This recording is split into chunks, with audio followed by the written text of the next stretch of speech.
Bonjour tout le monde, bienvenue au Roi de Trèfle. Aujourd'hui, on commence notre conquête. Première chose qu'on fait au début d'une journée, on doit lancer les dés pour la source. Donc, allons-y. Ok, donc ce roulé-là, il serait bon parce que j'ai un des rouges, un des bleus, puis un des jaunes. Donc, on a plus que la moitié qui est des couleurs de base. Parfait. Deuxième chose qu'on va faire, c'est qu'on va piger nos 5 cartes. Donc, je vais piger ça. 2, 3, 4 et 5.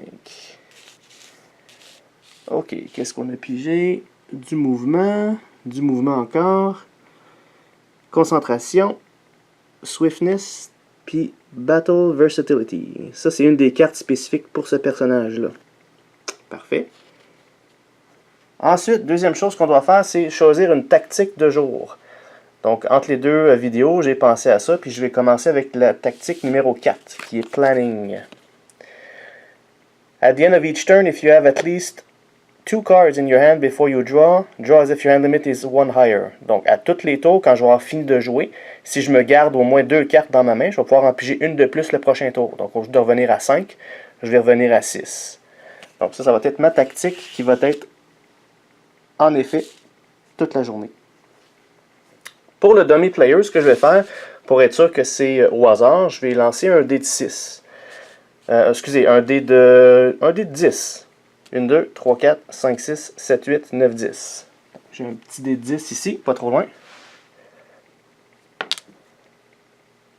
Ok, donc on a le 9. Donc c'est la dernière carte. Donc le dummy player, lui, sa stratégie du jour, c'est le numéro 6, The Right Moment. Le texte n'a aucun effet quand c'est le dummy player. C'est juste pour le tour qui va jouer en premier. Donc pour me rappeler, c'est moi qui joue en premier, puis le dummy player va jouer après moi. Ok, parfait.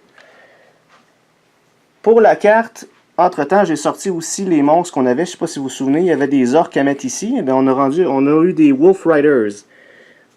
Vite, vite, sur le jeton, ça dit que ça a une attaque de 3, une défense de 4, puis il y a des pouvoirs spéciaux sur le côté. Dans ce cas-ci, ce petit icône-là, ça indique que c'est Swiftness. C'est que le monstre, si je veux bloquer son attaque de 3, il faut que je le bloque en double. Il est trop fort. Il est trop rapide, si on veut. Puis en bas ici, ça c'est l'expérience que je vais avoir si je tue le monstre. Ici, on a un château fort. On ne peut pas voir c'est quoi. Comme je disais, il faut être, durant le jour, il faut être au moins à côté pour révéler c'est quoi qu'il y a dedans. Puis les ruines, on a un défi ici, ça serait de tuer 3 monstres verts. Puis la récompense, ça serait de choisir n'importe quelle unité qui est dans l'offre. Ben, c'est sûr que 3 monstres verts en partant comme première chose à faire, je suis pas assez fort encore pour ça. Mais vous allez voir. OK. Donc, regardant ces 5 cartes-là, je vais penser qu'est-ce que je vais faire, puis je vous reviens tout de suite. OK, j'ai réfléchi à ce que je vais faire. Donc, ce tour-ci, mon but, ça serait de m'avancer jusqu'ici, et puis tuer le monstre. Et avec les 5 cartes qu'on a, tout ça, c'est possible. Vous allez voir. Donc, première des choses, j'ai besoin de mouvement. J'ai besoin de 2 points de mouvement pour les plaines. Puis ici, c'est des collines, c'est 3 points de mouvement. Donc, ça m'en prend 5 en tout. Ça, je peux faire ça avec cette carte-ci. En partant, ici, je vais commencer avec concentration. Je vais aller me chercher un token de mana bleu. Vous vous souvenez, les tokens, c'est un cristaux, mais je dois m'en servir ce tour-ci. Donc, le voilà. Avec ça, je vais payer du mouvement avec cette carte-là. Je vais payer mon token pour avoir un mouvement de 4 points, qui m'en manque juste un. Alors, j'ai une autre carte de mouvement ici que je vais m'en servir. Je vais payer par contre le pouvoir de base, mouvement de 2. Donc, même si j'en ai trop, c'est pas grave, j'en ai au moins 5. Donc, avec ces 3 cartes-là, mon personnage peut bouger de 2, 3, 4, 5. Parfait. Petit règlement ici, quand on est adjacent à un monstre, Rampaging Monster, qui est sur le territoire, si jamais je bouge latéral, dès que je bouge à côté de lui, il m'attaque automatiquement. Donc, je suis un petit peu pris là. Si je bouge, il va m'attaquer ou je suis préparé à prendre des dommages ou me défendre s'il m'attaque. Il n'y aura pas le temps parce qu'on va s'occuper de lui. OK, les attaques. Première des choses, il faut voir si je suis capable de le tuer à distance. Les monstres réguliers, ça prend du range d'attaque. C'est comme des arcs, des flèches, donc une attaque de loin. Ça me prendrait... faut que je dépasse sa défense. Ça me prendrait 4 points. Okay? Quand on est dans des fortifications, des tours de mage, Tout ce qui est bâtiment, une cité, ça prend du siege attack. C'est là où ça prend les trébuchets puis les catapultes. Donc c'est ça qui est du siege attack. Il faut passer la défense, mais avec du siege attack. Dans ce cas-ci, je n'ai pas besoin. Il est dehors. C'est pas une cité. Après ça, si jamais je ne suis pas capable de le tuer à distance, il faut que je sois capable de bloquer son attaque. Donc il y a 3 points d'attaque qui passent. Il faut que j'aie un bloc de au moins 3. Dans ce jeu-là, je ne peux pas bloquer partiellement. Il faut que je bloque au complet, sinon ça ne marche pas, tout passe. Le danger avec les monstres de ce symbole-là, qui sont plus rapides, Swiftness, c'est qu'il faut bloquer le double. Donc, il faudrait que j'aie 6 points de bloc pour ne pas avoir des coups. Prendre note, par contre, que si je ne suis pas capable de bloquer les 6 points, j'ai quand même juste 3 coups qui passent, sinon pas 6. C'est vraiment juste pour démontrer que cette troupe-là, ou cet orc-là, il est très rapide. Dans ce cas-ci, ce qu'on va faire, c'est qu'on va être capable de le tuer à distance. Comment qu'on va faire ça?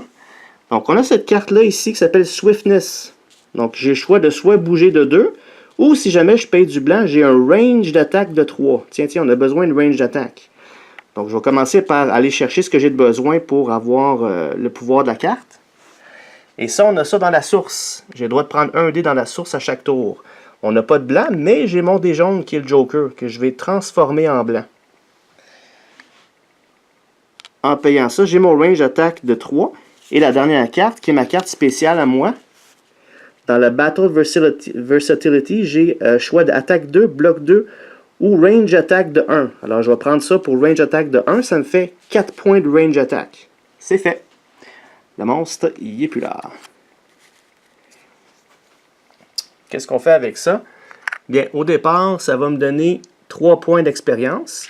Donc, ici, 1, 2, 3. J'ai mon premier level up du niveau. On va faire ça dans quelques instants. Et aussi, c'est un Rampaging Monster. Les gens sont bien contents qu'il n'est plus là. Ça me donne 1 point de réputation. Pour l'instant, ça ne me donne pas grand-chose, mais on est en voie d'avoir des points de réputation dans le surplus. Parfait. Alors ça, on va discarter ce monstre-là. OK. Le dé, il va retourner à la source, mais il faut que je le rebrasse. Et on a du bleu. Fait que maintenant, la source, elle a 2 bleus et 1 rouge.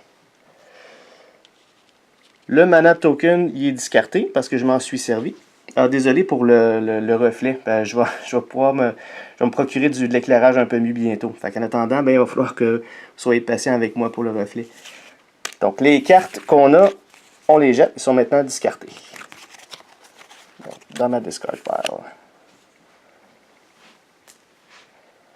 Ok, c'est sûr que je ne pourrais pas utiliser le pouvoir de ma carte ici parce que j'ai joué toutes mes 5 cartes. Fait que quand je vais repiger mes cartes, je vais en repiger 5 et non pas 6 parce que j'ai pas pu en garder 2 dans mes mains. Mais je pense que ça valait la peine. J'ai été capable de bouger assez rapidement. Puis j'ai pu tuer un orc tout de suite. Puis monter de niveau en passant. Ok. Monter de niveau. Pas mal des choses, ça va me donner une carte de tactique avancée. Fait que là, j'ai 3 choix ici. Song of Wind, ça c'est une carte de mouvement. Ça me permet de bouger de 2. Le coût de mes mouvements des plaines, les déserts, les wastelands, c'est réduit de 1 jusqu'à un minimum de 0. C'est aussi. Si je le paye avec du blanc, ben c'est plus puissant. Donc ça, c'est une carte qui me permet de bouger assez rapidement. C'est quand même bon au début de la partie parce qu'on a beaucoup de chemin à faire pour se rendre jusqu'aux villes. Fait que c'est à considérer. Training, ça, cette carte-là, principalement, elle va me permettre de jeter Throwaway. Throwaway, ça veut dire de ne plus s'en servir. C'est pas discarté, c'est vraiment remis dans la boîte. Une carte d'une couleur, et puis la couleur que je jette, je vais pouvoir aller me chercher une tactique avancée de la même couleur. Donc ça remplace mes cartes de base par des nouvelles cartes. Ça aussi, c'est pas pire pour le début de la partie parce que j'ai quand même encore beaucoup de tours à faire. Fait que je pourrais remplacer toutes mes cartes de base par des cartes assez plus fortes. Sauf que, personnellement, je trouve que j'ai besoin de beaucoup de cartes dans mes mains pour pouvoir avoir beaucoup de choix, donc c'est à considérer. Puis l'autre, on a Régénération qui me permet de healer, de monter, de rafraîchir des unités. Donc ça aussi c'est à penser parce que là, mon prochain mouvement, je vais planifier probablement aller dans le monastère ici, me chercher des troupes. Vous vous souvenez des moines sauvages? Bien, il m'intéresse beaucoup de les avoir. Donc ça va m'aider à les jouer plus rapidement à chaque tour. Fait que c'est toutes des bonnes options. Je pense que je vais y aller justement avec elle. Donc cette carte-là, elle va dans ma discard. Et immédiatement, on doit remplacer. Donc les cartes du bas descendent, puis je vais remplacer avec un nouveau choix. Et celle-là, c'est Decompose. Ça, cette carte-là, elle est très forte, mais surtout à la fin. Ce que ça fait, c'est que si tu, encore une fois, throw away des cartes, mais ça fait comme le double ou le triple du pouvoir de la carte quand tu la remets dans la boîte. Fait que quand on a des grosses batailles à la fin avec les cités, là, cette carte-là, elle va aider à booster nos cartes là, à x2, x3. Mais pour au début de la partie, tu n'aurais peut-être pas besoin. Ensuite, il faut que j'aille me chercher une habileté. Parfait. Donc, ils sont ici. J'en sors 2, puis j'en choisis une. Qu'est-ce qu'on a? OK. Alors, le mage que j'ai, elle se sert beaucoup des blessures. Cette habilité, ça me dit que chaque... Si vous vous souvenez, les cartes qu'on met de côté qui fait 1 point, ben, je pourrais prendre une blessure pour faire 2 points de n'importe quoi. Des 4 actions de base. Soit 2 points d'attaque, de bloc, d'influence ou de mouvement avec une carte blessure. Fait que si j'ai cette habilité-là, ça serait peut-être pas une mauvaise idée de me faire un petit peu de blessure pour les mettre dans mes mains. Fait que, OK. Premier choix. Deuxième choix, une fois par round, donc une fois par jour, par nuit, je peux flipper le token, puis ça va me donner un cristaux de mana rouge dans mon inventaire et un token soit noir ou rouge. Donc, je vais avoir un cristaux rouge, puis un token que je peux utiliser tout de suite. Ça, j'aime bien ça parce que ça me permet d'aller chercher un token noir. Donc, si on est la nuit, puis j'ai pas les dés ou j'ai pas ce qu'il faut, ben ça va me permettre d'aller avoir les couleurs que j'ai besoin. Donc, celle-là, elle est discartée, remise à la boîte, et je vais garder ce token-là. OK.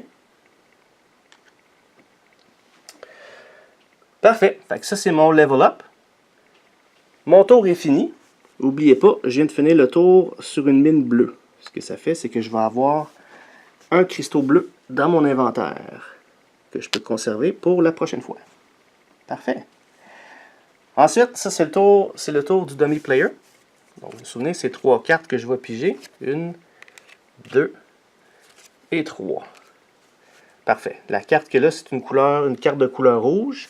Il n'y a pas de cristaux rouges, donc son tour arrête là. Et c'est à nouveau à moi. Oh, j'ai oublié de piger mes 5 cartes la dernière fois. On va faire ça tout de suite.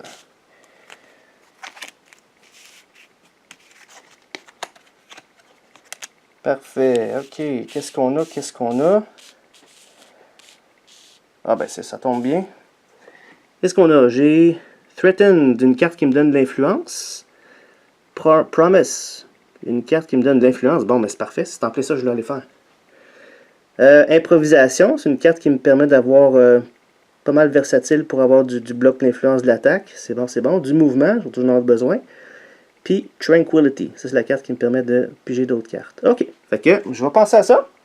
Qu'est-ce que je vais faire? Puis je reviens tout de suite. OK, de retour. Donc, ce que je vais faire ce tour-ci, j'ai réfléchi à tout ça. Finalement, ma carte planning ne servira pas beaucoup à date. Je vais encore me servir de mes 5 cartes pour faire ce que je veux, mais vous allez voir, ça vaut la peine. Je planifie aller dans le monastère ici, aller recruter quelque chose. Puis aussi, je vais aller explorer dans ce coin-ci. Quand on explore dans ce jeu-là, il faut que la nouvelle tuile que je mets, il faut qu'elle touche au moins 2 tuiles. Fait que si j'explore, il faut que je la mette là. Comment on fait pour explorer? Ben, en étant sur le rebord, ça nous coûte 2 points de mouvement juste pour sortir la tuile. Fait qu'avec ces points de mouvement-là, je ne bouge pas, mais la tuile, on a un peu comme si on scoute le territoire. Fait que pour me rendre jusque-là, ici, on a des plaines, donc ça fait 4 points, puis 2 pour la tuile. Fait que j'aurais besoin de 6 points de mouvement. Ça se fait. Avec improvisation, je vais prendre le côté rouge, l'improvisation, qui dit discarte une carte, donc jette une autre carte de ta main pour avoir un mouvement de 5, ou une influence de 5, ou une attaque de 5, ou un bloc de 5. Dans ce cas-ci, moi, je vais avoir besoin d'avoir du mouvement de 5. Pour avoir ça, je vais aller chercher le dé rouge dans la source. J'ai joué mon dé, ça me fait 5 points de mouvement. Je dois jeter une carte. Cette carte-ci, c'est celle que j'ai choisie, que je vais discarter tout simplement. Puis avec ça, je vais prendre une autre Swiftness que j'ai eu. Et puis je vais prendre le 2 mouvements de plus. Fait qu'on est rendu à 7. J'ai un mouvement de trop, mais c'est pas grave. J'ai au moins mon 6 mouvements. 1, 2, 3, 4, 5, 6. On va révéler une tuile ici. On va aller les chercher.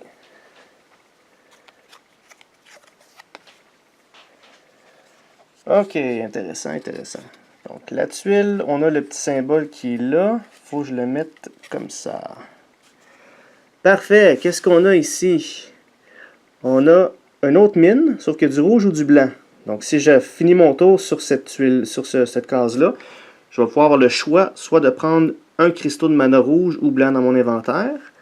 Ici, on a un village. Un village, on peut se guérir là-dedans. On peut recruter les unités qui sont dans le village. On peut encore faire les pas fins puis brûler le village ou le piller le village plutôt pour aller chercher des cartes de plus à jouer. On a ici, ça c'est un, ils appellent ça un maze. C'est comme un, c'est pas un labyrinthe parce que dans ce jeu-là, tu as des mazes de labyrinthe. C'est comme bon, en français on peut dire ça un labyrinthe quand même. Ce que ça implique dans celui-là, c'est un petit peu plus compliqué. Les chiffres que vous voyez, 2, 4, 6, ça c'est des points de mouvement pour me rendre. Fait que si je paye, il faut que je paye les mouvements pour me rendre sur la tuile, ce qui n'est pas évident parce que ça a l'air des wastelands. Donc ça c'est 4 points de mouvement juste pour me rendre sur la case. Si je paye 6 points de mouvement en plus, ben je peux me rendre dans le fin fond du maze, puis aller me battre contre un monstre. Puis si je réussis, ben sur la carte qui explique le maze, ça va dire que plus je vais creux, plus la récompense va être grande. Fait que je peux payer juste le mouvement pour me rendre sur la case, le 2 points à la place. Mettons, je ne veux pas aller trop loin dedans. Je vais battre un monstre. Si je l'ai, ben, la récompense va être moins grande que si je vais dans le fin fond du 6. On a aussi un autre château fort. Ici, une petite nouveauté, on a des murs. Donc les murs, c'est que ça me coûte un point de mouvement supplémentaire pour traverser le mur. Okay? Puis si on se bat contre un château fort, le château fort, il faut l'assiéger parce que c'est il y a une forteresse, c'est une structure. Puis le mur, ça fait que tu dois assiéger aussi. Donc si j'avais un orc en arrière de ça, mettons exemple, sans le château fort, l'orc il serait fortifié. Fait que, dans ce cas-ci, c'est double fortifié, je pourrais même pas utiliser du siege attack si j'attaque de là. Mais si j'attaque d'ici, le mur n'existe pas, donc là, je peux avoir du siege attack sans problème. Sauf que là, le terrain est un petit peu difficile à passer. On a du désert en plus. Fait que, bon, ok. Fait que je vais aller chercher un jeton pour le château fort. Ils sont ici. On prend le premier sur le dessus. On regarde pas ce que c'est. On le met dessus. Pour voir ce que c'est, il faut que j'aille me coller dessus. Ok, fait que là, j'ai mon mouvement. J'ai ouvert ma tuile. Maintenant, ce que je veux faire, c'est que je veux recruter. Juste pour vous mentionner, les choix que j'ai dans les monastères, je peux recruter des scouts. Parce que le monastère, je peux recruter dedans. Sauf que les scouts, j'aime pas trop leur pouvoir, ils me donnent pas beaucoup de choix. Ils sont pas tellement puissants, ils coûtent juste 4 d'influence. Les moines sauvages, intéressant, c'est juste les monastères, 7 points d'influence. Mais ils me donnent de l'attaque du bloc ou du siege attack 4. Ça, c'est intéressant. Faut que je paye du vert, mais c'est pas grave, ça va aider.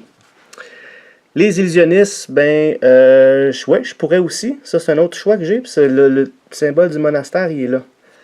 Fait qu'eux, ils me donnent 3 choix. Soit de l'influence, soit si je paye du blanc, Target unfortified enemy does not attack. Okay. Donc, tous les ennemis qui ne sont pas fortifiés, je les empêche d'attaquer. Donc, j'annule leurs attaques tout simplement. Ou je peux aller chercher un cristaux blanc dans mon inventaire.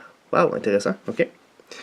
Et vous vous souvenez, dans les monastères, je peux aussi apprendre des tactiques qui sont dans les choix ici. Fait que si je paye 6 influences, je peux aller chercher cette carte-là pour le mettre dans mon discard. Donc, c'est tous des choix que j'ai que je peux faire. Petite chose que j'ai oublié de vous mentionner, vous voyez le symbole ici?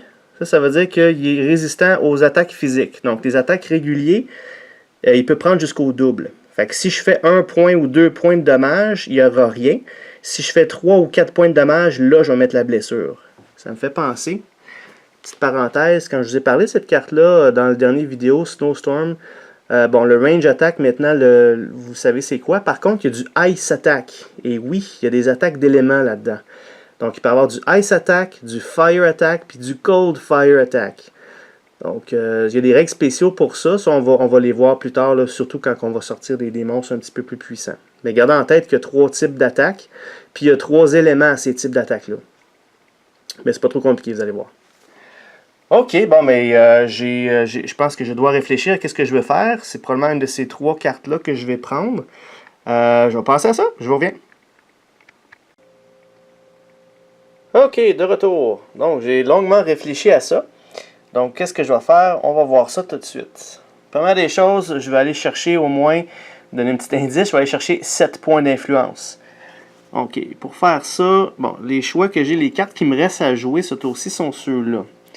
N'oubliez pas, j'ai déjà utilisé un dé de mana. Fait, je ne vais pas aller en chercher un deuxième. J'ai rien pour aller en piger un autre. Donc, je vais prendre cette carte-là. Je vais essayer d'aller me chercher du rouge pour avoir de l'influence 5 mais une réputation -1. Comment je vais faire ça? Ben, on a une habilité ici qui dit qu'une fois par round, j'ai un cristaux rouge dans mon inventaire et un token de la couleur que je veux. Évidemment, je vais prendre le token rouge. Qu'est-ce qui dit que je peux m'en servir tout de suite? Bien, le jeu fournit des petites cartes qui expliquent les habilités ici. Dans notre cas, c'est du Dark Fire Magic. Le symbole qu'il y a là, c'est un symbole spécial. Vous vous souvenez, les spéciales, on peut l'utiliser n'importe quand durant notre tour sans problème. Donc, je vais faire ça tout de suite. On va utiliser le token pour le round. Et ça va me permettre d'aller me chercher un cristaux rouge dans l'inventaire. Puis un token rouge que je vais utiliser pour mon influence. Par contre, si je fais ça, ça me donne une réputation -1. C'est pas si grave, j'étais quand même à 0. Je vais rester à 0. Je reviens où ce que j'étais. Pas si pire. OK. Donc, j'ai 5 points d'influence, plus influence 2 que je vais prendre ici, ça en fait 7. Et avec les 7 points d'influence, je vais aller me chercher les moines sauvages. Donc ça, je les mets avec moi dans mon armée. Donc, ils sont maintenant utilisables à une fois par round, minimum.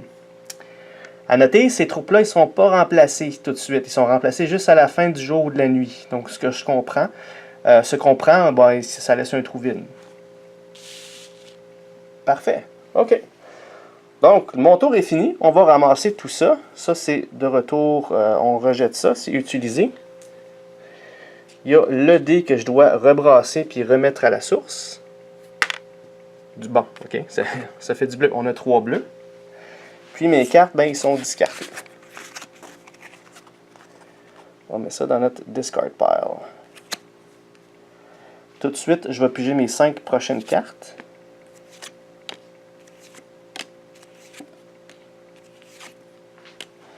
OK, qu'est-ce qu'on a? Qu'est-ce qu'on a? OK, on a March du mouvement, Rage de l'attaque, Stamina, encore d'autres mouvements, Crystallize.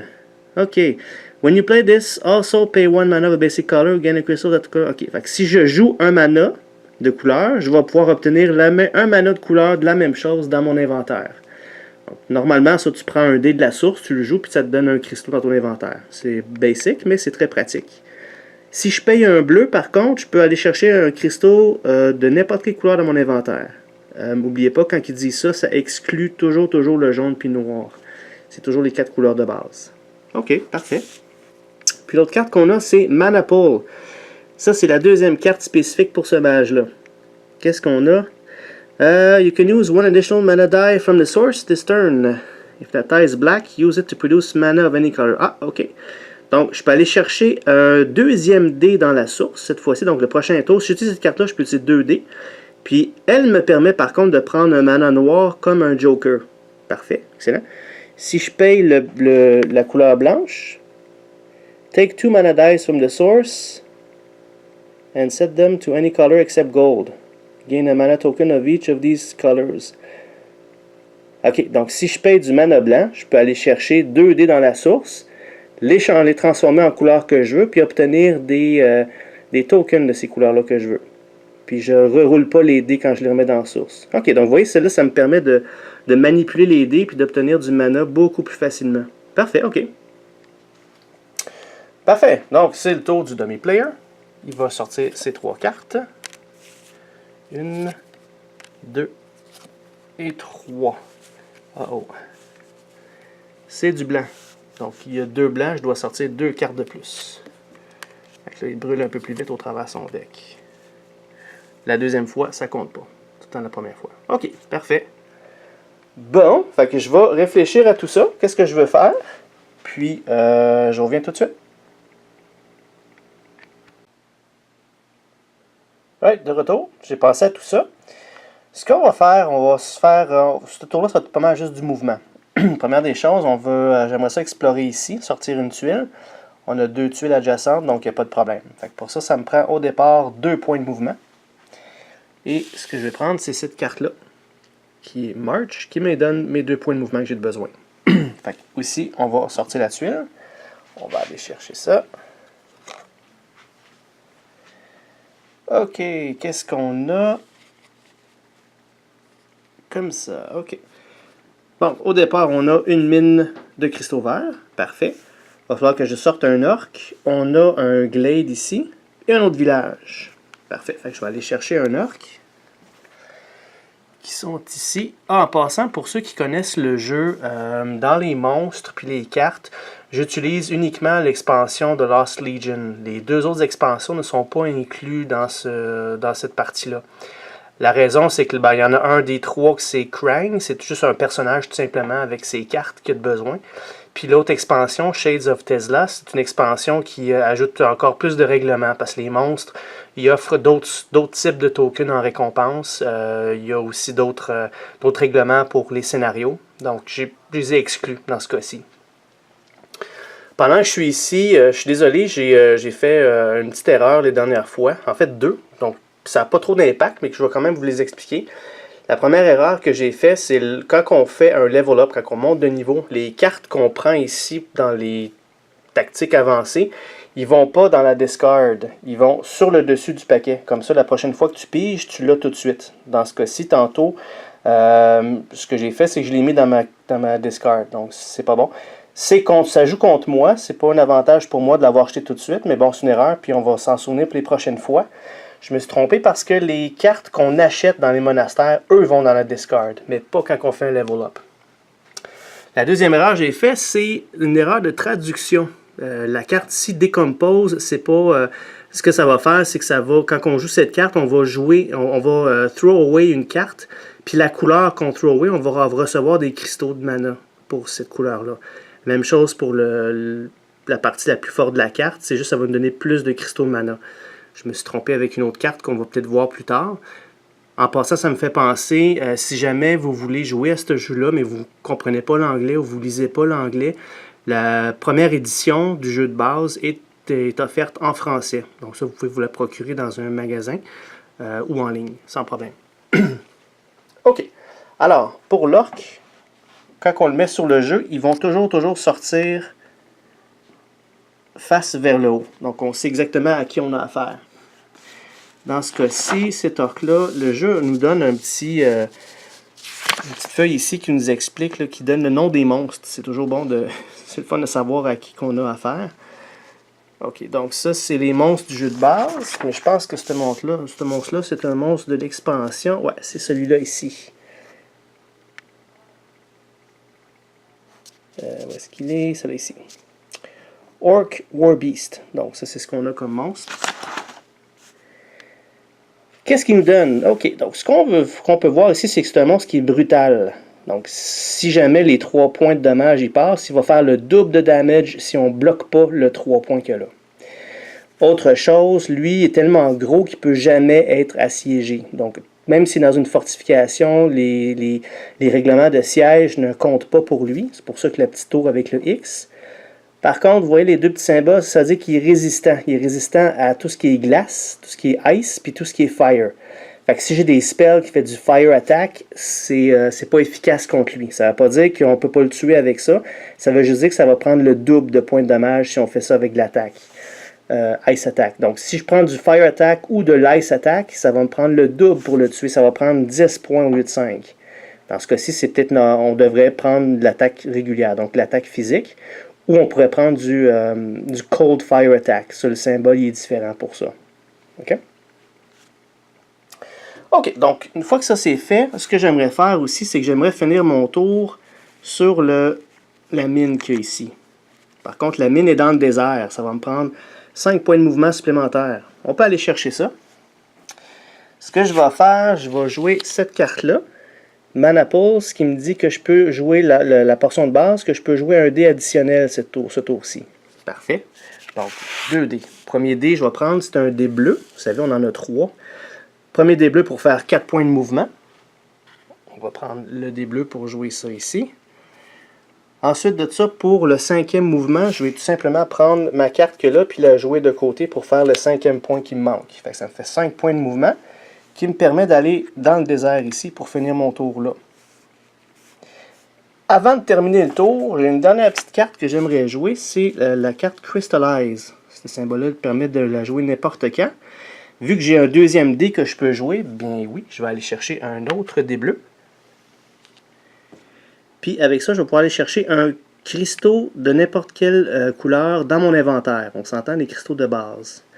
Donc ce que je vais faire, c'est que je vais aller me chercher un cristaux vert.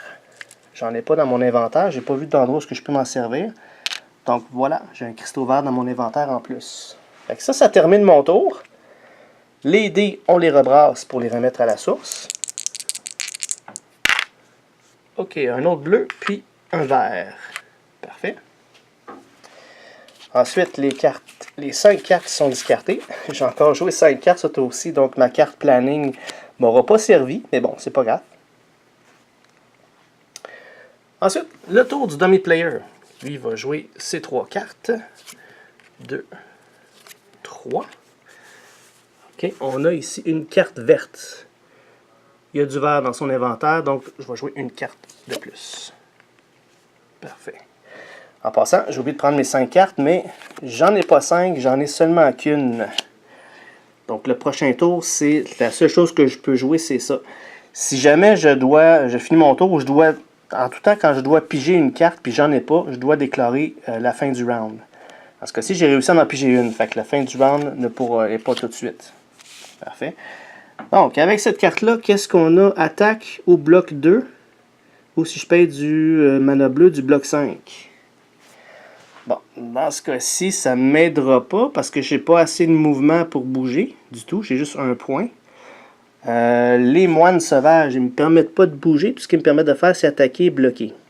OK? Donc, j'ai rien que je peux faire ce tour-ci. Je vais tout simplement décider de discarter ma carte. Autour du dummy player. 1, 2 et 3. Une carte verte. Encore une fois, il joue une autre carte. Il n'y en a plus. Donc, moi, j'ai plus de cartes. Je déclare la fin du tour. S'il y avait d'autres joueurs avec moi, ce serait leur dernier tour avant qu'on termine la journée. Dans ce cas-ci, c'est le dummy player. On peut arrêter tout de suite. C'est juste correct parce que, vous voyez, lui aurait déclaré la fin du tour aussi. Fait que si c'était lui qui n'avait pas de carte avant moi, il aurait déclaré la fin du tour. J'aurais eu un dernier tour à jouer. Parfait. Donc ça termine la première journée. Je suis quand même moyennement satisfait parce que j'ai pas réussi à aller chercher beaucoup d'expérience. Je suis pas tellement fort. J'ai juste monté d'un niveau. Par contre, je suis allé me chercher quand même beaucoup de cristaux. En parlant de cristaux, ça me fait penser, je viens de finir mon tour sur la mine. Fait que là, j'ai le choix d'un cristaux rouge ou un cristaux blanc. Je vais aller me chercher un cristaux blanc pour mon inventaire. Bon, parfait. Fait que là, j'en ai quand même 4. Juste prendre note, dans notre inventaire, on ne peut pas avoir plus que 3 cristaux de la même couleur. Fait que je pourrais avoir 3 verts, 3 rouges, 3 bleus, 3 blancs maximum. Parfait. Donc, j'ai quand même sorti au moins 2 tuiles de plus. Je suis allé me chercher une unité. J'ai des gens avec moi. Mais je ne suis pas encore assez fort. J'ai pas eu assez de combats pour monter de niveau. Fait que ce qu'on va faire, comme dernière chose, avant de finir pour l'épisode, on va préparer pour la nuit. En partie, parce que ça implique qu'il faudra que je brasse les cartes. Donc, première chose, on prend la dernière carte qui est en bas de l'offre. On la donne au dummy player, parce que lui aussi, son deck il va augmenter. On remplace la carte qui est partie par une autre. Parfait. Qu'est-ce qu'on a pigé? Pathfinding. Donc ça, c'est une autre carte de mouvement. Parfait. Ensuite, le spell qu'il y a là, on va la rafraîchir aussi. Dans ce cas-ci, c'est Snowstorm. C'est un spell bleu. Ce que ça fait, c'est que vu que c'est une couleur bleue, on va ajouter un mana bleu dans son inventaire. Donc la prochaine nuit, quand il va avoir du bleu comme carte, il va en piger une supplémentaire. Donc à chaque jour et nuit, il va avoir un cristaux de plus. Fait qu'il va bouger, son deck va augmenter d'une carte, mais il y a plus de chances de bouger plus rapidement. Pendant que je suis là, une autre petite erreur. J'ai oublié la dernière fois que j'ai fait mon level up, j'ai oublié de sortir le prochain token. Donc la prochaine fois que je vais monter de niveau avec une habilité, je vais avoir ce choix-là que je peux prendre. Qu'est-ce que ça dit? Ok, donc une fois par round, je peux flipper le token pour rafraîchir une unité ou bien pour guérir un point de dommage sur une unité. Oh, quand même intéressant. OK. Ensuite, qu'est-ce qu'on a? On doit changer pour la nuit. Donc, ouais, le carton, il est recto-verso. Parfait. Donc, ici, on a la nuit. Il va falloir que je relance les dés pour la nuit.